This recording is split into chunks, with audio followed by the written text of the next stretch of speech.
Exactly, exactly. And the story behind the intelligence leak is a very simple one. After COVID ended up spreading around the United States and producing a gigantic domestic disaster, obviously our intelligence services wanted to prove that they were not responsible for what happened, that they had provided the information to the top American leadership, which was just ignored. In other words, they wanted to get away from being blamed for the disaster.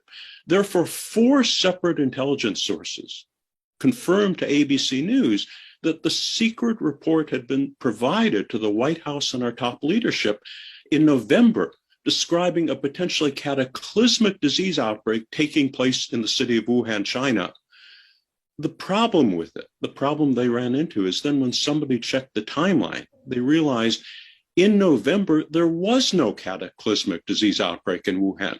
At that point, according to all the available knowledge and retrospective evidence, probably a dozen or maybe 20 people were starting to feel a little bit sick in a city of 11 million. There was no way for any outside observer to possibly be aware of the disease outbreak at that point. In fact, the Chinese government itself only became aware of the outbreak at the end of December, 6 or 7 weeks later. So naturally, the Pentagon immediately denied the existence of that report, said, we don't care. 4 intelligence sources said that they produced the report. It never existed. However, a week later, Israeli television confirmed the existence of a report, saying that report had been sent to Israel, it had been sent to all of our NATO allies in November, and it had been produced in the 2nd week of November. Again, the 2nd week of November was long before anybody in the world could have possibly been aware of the disease outbreak in Wuhan, except for the people responsible. It's fairly close to a smoking gun. It looks that way to me, too. It's interesting. Was it Esper they asked about this? And he said, he said, I don't recall. Exactly. Yeah, exactly.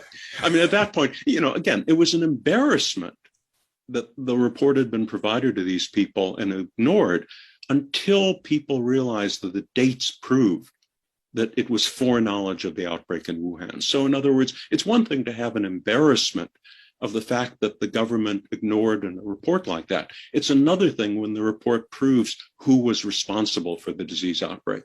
And I mean, America, over the decades, America has spent $100 billion developing its biowarfare technology. The Trump administration brought in Robert Cadillac, America's leading biowarfare expert, in 2017. And in 2018, there was suddenly a mysterious viral epidemic that devastated China's poultry industry. In 2019, China's pig herds were annihilated. And then in late 2019, suddenly the COVID epidemic brought up, which really raises all sorts of incredibly dark suspicions of what really happened. Nate, do you think Trump's telling the truth that he wasn't in the loop? I definitely, I don't doubt that the report might have been sent to Trump's desk, but I get the sense that Trump doesn't actually read a lot. And you have all these stories of, for example, Trump's senior officials hiding his own executive orders. Mm-hmm. And he forgets about them.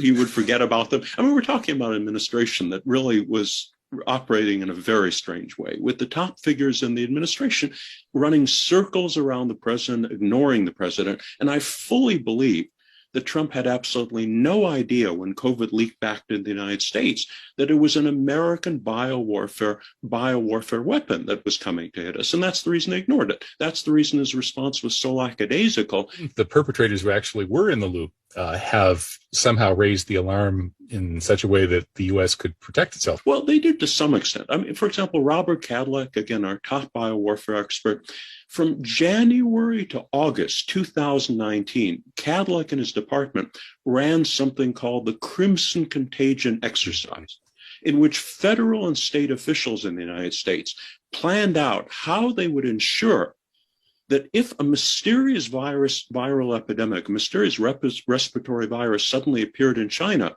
that they would prevent it from devastating America and leaking back here.